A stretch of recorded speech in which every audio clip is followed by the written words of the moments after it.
We got a little month-end roundup today, but Month-end roundup. I want to start with a story first. So we had a former employee who's still in the car business that came in, had his truck service. So he's looking to get another one. He was looking at changing brands. So he had his dealership appraise his truck. They gave him a value for it. We'll just say it's between $25,000 and $27,000. He walked into a dealership and said, "Hey, I work in the business. I have an appraisal for you. Most dangerous words. It's between 25 and 27 grand. Here it is. I have it printed out. I would like to buy this truck on the lot. What kind of deal can you give me?" He's like, "I'm not playing games. I don't want to mess around." Right? They pinched his tried to $2,500 and sell the truck at MSRP. Why do we make it so hard for customers? Like a customer just walked in and said, "Here's what I want," and it's a fair deal. He must have been a pretty poor employee when he worked here. Apparently. What do you think about that? I mean, obviously, that's the part of the car business that people just get irate with. I think the justification of what you would want to know is what was the reasoning for it. Pinching the trade $2,500 makes no sense. Yeah, he says, "Okay, I know it's worth between 25 and 27 grand." And then they said, "Oh, 23.5." Yeah. Like, never leaves a good taste in anyone's mouth for that by any means. But I think that's where not listening to what customers say. You know, in the car business, we talk buyers are liars in the sense. You know, they may say to you, "I'm just looking today," and then buy a car. You know, we get in that sales mode. But I think sometimes in the industry today, are we willing to actually hear what they say? Or are we so obsessed with our paycheck, our opportunity, our process? Everyone talks about your sales process. Are you actually listening to what the customer wants to accomplish? And one of the guys that I actually work next to, he still works for us, says one of the best lines I've ever heard. "What do you want to accomplish today?" There's no sales process. There's no anything. He literally sits down and that's the first thing, because the end goal is what the customer wants to accomplish. Yeah. And that may be data collection. and today, I mean, the customer knows before they come in, right? But we pretend like they don't. So I think for me, it's just like, just be easy to do business with. I think that's a good way that I vet some different vendors too, is one of the things that I try to look for is, do I feel like they're going to be easy to do business with, right? And a lot of times that translates into your experience with the product too. You know, if they're super easy putting the deal together and, you know, customizing different things for you, working with you, they're obviously going to be a great partner to work with. How do you find that out in the beginning? You know, I think it's a lot of just the relationship with the rep and then trying to figure out, okay, you're the sales rep. Who's going to be my account manager? Yeah, right. that's a huge I like trying one. to bring that account manager in because usually the sales rep, I mean, they're going to kill it, eat it. Like that's their role. Their role is not to service your account. So probably the more important part, you typically meet that person after you close the deal, sign the deal with them. I want to meet them ahead of time because I want to know who I'm truly going to be working with across this experience. Yeah, the number of times that we've had a rep come in that you go, this individual may not actually be competent on the product that they sold us. Yeah. And you wish you had the sales rep back again. Yeah. So, yeah, that's a great point, I think, in that. So can I raise the trade value by $2,500 and get a car deal from you? I mean, potentially. It wasn't me. Oh, It wasn't me.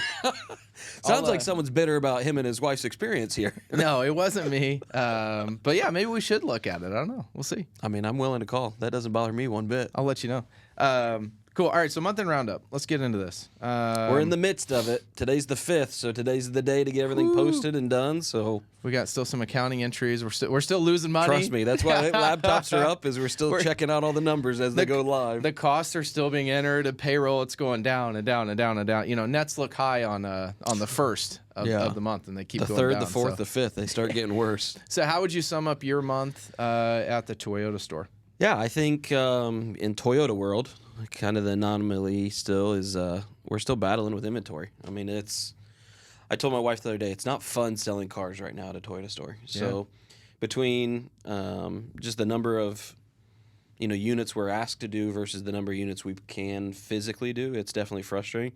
I do see Toyota starting to turn the corner, so that's nice. It's going to hopefully shed some light here in Q4 as we kind of wrap up Q3 with September. All in all, though, it's a win. I mean, again, we've had to figure out how to do business different. Service had a monster month. Continued to do great there. Some of the warranty work starting to come through with Toyota. So for those who have concerns with it, obviously starting to see that. Parts was amazing, but definitely sales is just the battle. So we've tried to do business a little different to offset everything. But all in all, I would say it's a 7 out of 10 month. Yeah. So.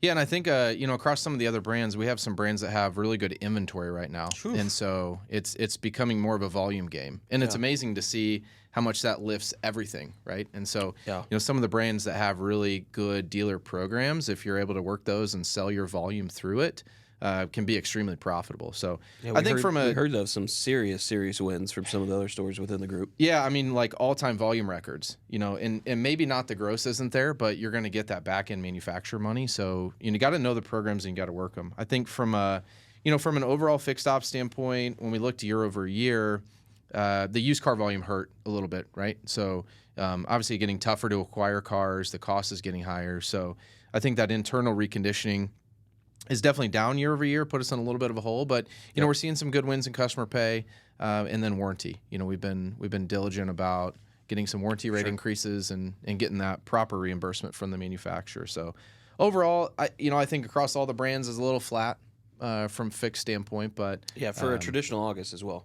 Yeah, I mean, August is usually big for the fixed side just because students are traveling, school's back in session, last summer trips, etc. So. Yeah. I would say, it was pretty flat from what I saw as well. The part that I thought that was interesting to what you kind of shared there, I did this with some of the stores here in Lafayette, was used car inventory is still difficult. Yeah. So let's just flip the way we're thinking about it, right? We don't want to acquire assets that are depreciating, which is a shocking word, right? We've not had a depreciating used car asset in 3 years. We're seeing them for the first time again. They're dropping fast. 10%, I think, is what Cox Automotive showed in the month of July, I saw. I haven't seen what August came out at, but I would assume close to 10 again. Like, I reach out to the general managers who have inventory and say, hey, what's the one car you physically cannot get on your lot? And then turned around and took all of those cars. They shared the information right away, like, oh, this car is the hardest car. We can't get the touring CRV hybrids. They're so hard to get. Yeah. Okay, buyers, here's your new level. These are the cars you can go acquire. Just doing it different, because when you have the new car inventory, it does allow you to have a little peace of mind of going, well, if I don't have the perfect used car inventory, the new car will offset it. So for me, it was like, all right, we're not getting the new car inventory. Let's go figure out what it is. So I got the 6 or 7 cars. We went out and bought 4 or 5 of them, turned them within 3 or 4 days.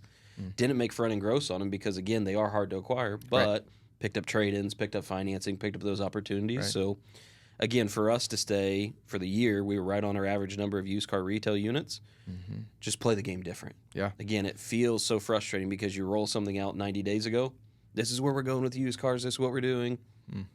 Hey, it's August. We're playing a new game now. Yeah, it's changing so quick. And we always talk about this. The business is getting so much harder, right? So the guys that are innovating and finding a little bit of niche, like maybe you picked up 4 or 5 units on that strategy, but hey, that's 4 or 5 units. Like, that makes a big difference. I think we're trying to do some things differently. We're trying to do some radio advertising now. That's one of the things that we kicked off. So that doesn't sound innovative, but those have been pretty fun. It's funny though. So many people have reached out to me and be like, "Hey, I think I heard you on the radio the other day." I'm like, yeah, it was me. So it works. And now I don't connect my phone anymore. I've been trying to listen to my ads on the radio because you're just wanting to hear yourself. Yeah. But like, to that point, I think it's getting so much tougher out there. So it's like, let's innovate and let's try stuff. The dealers that will try stuff and take a little bit of risk here and there are the ones that are going to win. Right. So what do you feel like the outlook for next month is? Just car business in general? And I would expect September to be pretty solid in the sense of it seems like rates are starting to fall a quarter point for what we're seeing. Hopefully. I think the manufacturers are definitely under the pressure of year end. It's starting. Yeah. There's definitely some makeup that has to happen with a lot of manufacturers. Hey, we've had a bad first quarter, second quarter. This is the time to go. And I think that dealers are truly, like you mentioned, I think when it gets more difficult to sell cars, dealers actually get better. They level up their game. And I think we've even joked about, man, if we could go back to the COVID time of business operations, what could we have done? Because we were in the midst of it. We were so caught up with everything, trying to facilitate it. We were extremely satisfied with profits, but were we really operating at 100%? Or were we operating at 80 and just celebrating because 80 was better than we've ever done? Yeah. So now with it getting more complicated and complex, I think dealers are starting to really squeeze the lemon to get all the juice out of it and make sure that it's all there. So I would imagine September is going to be kind of a shocking month for historical Septembers. Yeah. They tend, at least for us, to see a little drop. Students truly back in. I think everybody exhales and goes, all right, we're in the routine. We're starting to get established in it. But I think September is going to be a pretty big month. Yeah, when we talk like real estate, there's always that term like, oh, it's a buyer's market or oh, Yeah. it's a seller's market. So what do you think September is? Is it a buyer's market or a seller's market in the automotive business? Oh, I think for the consumer, it's a buyer's market. For the first time I'm looking at the financial statement, just looking at months going back right now.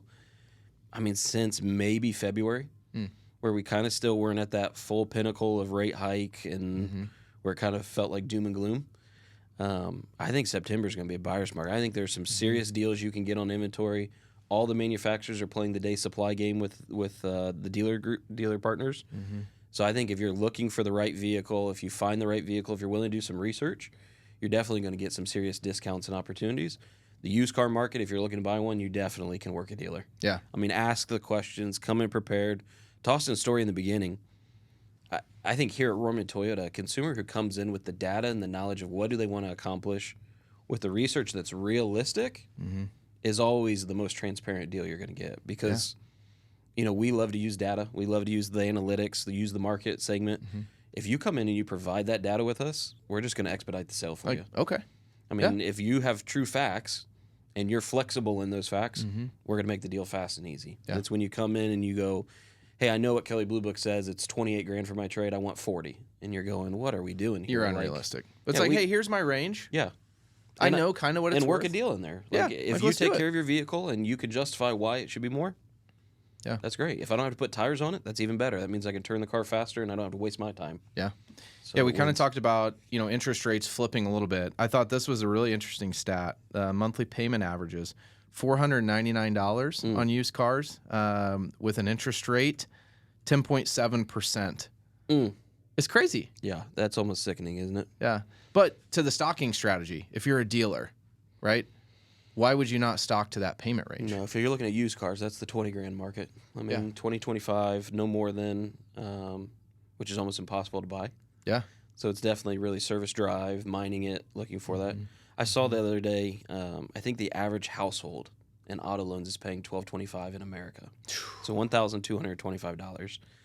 And it's shocking because, again, I met with a car dealership guy on a podcast with Edmunds.com. And Edmunds was asking that question, like, how have you been able to handle it? I think they shared on a new car, the average payment was like $700. That's crazy. $690 something.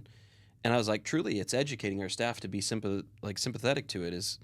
I used to come over to a car payment of $350 was the gold standard. Yeah. Like, if you get someone to $350, you could talk them into anything, right? Because everybody can afford $350. $700. Still today, even walking over and having to say that makes my toes curl. And I laugh about it because I'm like, could you imagine yourself not TOing car sales in so long, walking over the first pencil and saying, hey, and I got you a great deal at $695 a month oh, dude, on I a know. Corolla. What did I lease the Camry? I leased a Camry one time for $99. I think it was back in like 2012 from Trey. And it's funny because I talk about, wow, $700 is so crazy as I'm going to make my $700 car payment here in a couple days. Yeah. Dude, it's wild though, and I think catching up to, the consumer experience, it is going to be a little bit more of a buyer's market, right? I know there's some uncertainty going into the election, but it seems like those interest rates are going to start to come down, and maybe it's a quarter point, maybe it's a half a point, but every little bit helps, and it gets us, going back in the right direction. So one of the things too, I was just thinking about used car volume, because obviously it affects fixed operations with reconditioning costs. But one of the things I think people don't talk about enough is 3 years ago, what was our lease penetration? Oh, yeah, 40+%.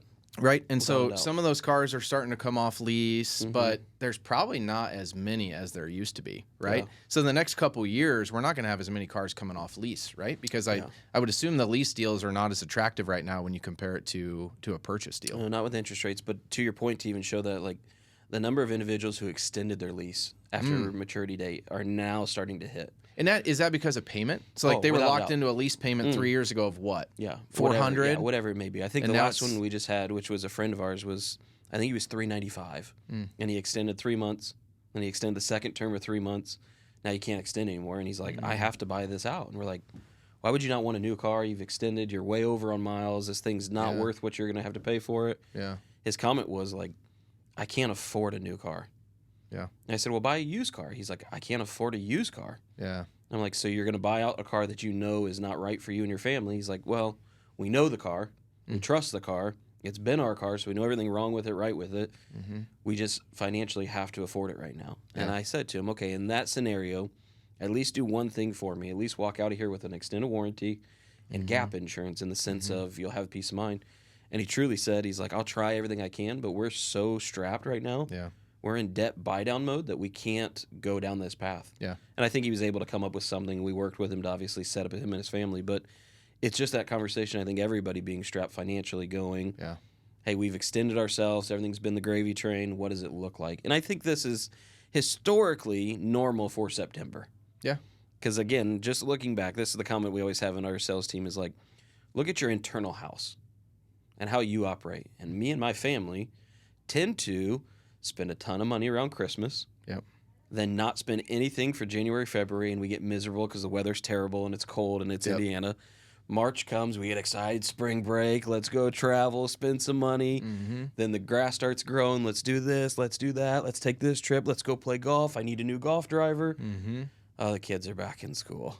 Yeah. And we exhale, and it's financially the same thing as like the summer projects are over, we're prepping for winter, getting ready, and I think that that's kind of where we're at, not just because of economy or whatever else may be going on, but just truly the life cycle we live in.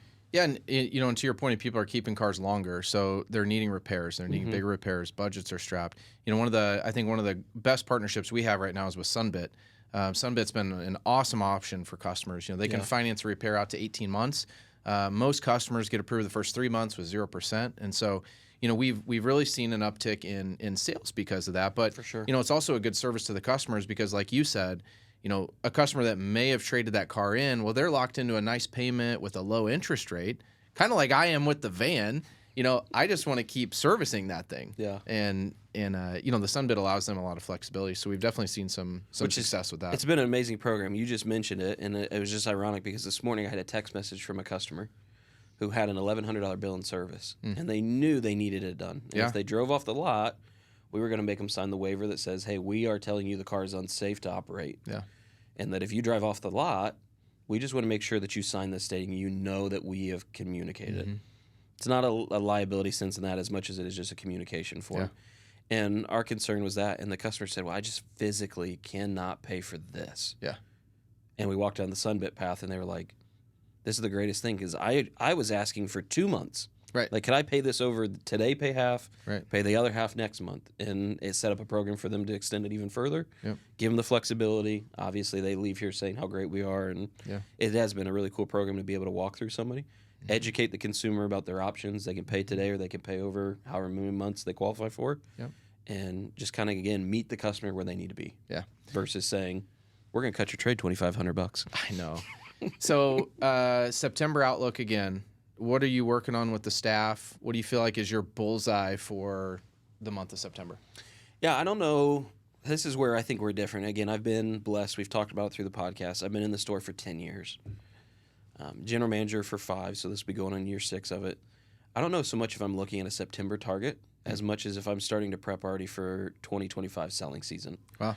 So one of the big projects that I'm going to be working on is trying to build out a full calendar pamphlet for 2025, essentially, that gives every employee in the company a recap of what they do every month. Because we just sat down and we did our mid-year tech. Yep. We call them reviews. They're check-ins, Yeah. checkups, right? Yeah. Tech checkups. We may need to brand that. That could be good. But like the whole thought process was asking them like, hey, are you growing or are you regressing? Oh, I don't know. I'd have to go look at the report. Like, you need to have something in front of you where you can even flip through and go, in January I did this, in February I did this, in March. And that's kind of the vision, is like building this out so that January 1, when we roll out, all technicians will track everything right in front of them. Yeah. And it becomes like their evidence manual, like we used to have on the sales floor, right? Yep. Salespeople would have that. They would know exactly what they make, because I'm shocked the number of times I walk up to a salesperson and say, hey, where are you at year to date? No clue. But if you say, where are you at monthly, they know it to the penny, because they're all focused about today's business, but they're not looking at what does that look like at the end of the year? What does it kind of shape out to be? So I think that's the big vision as we finish into the year. Yeah, it's a good point, because our business is so month to month, month to month, month to month. And I think so many dealers shoot themselves in the foot because they don't step back and take the time to look at a 1-year, 3-year, 5-year plan, right? Yeah. Most people are not in the position for that long to even do that, right? So I think that's That's pretty. To your point, it's always comical, and you and I have talked about this. We've done this before. When we try to bring somebody in from outside the auto industry, Yeah. we always ask the question about pay. What do you want to make? What do you need to make, et cetera? And they always are like, well, I'm flexible. And they're like, well, what do you need to make monthly? And they're like, monthly? What do you mean monthly income? And we're like, what do you need to make monthly? And they're like, I need to make 80 grand. Yeah. And you're like, a month? And they're like, no, a year. And you're like, oh, the normal world doesn't operate on monthly income, but the car business only knows monthly income. Yeah.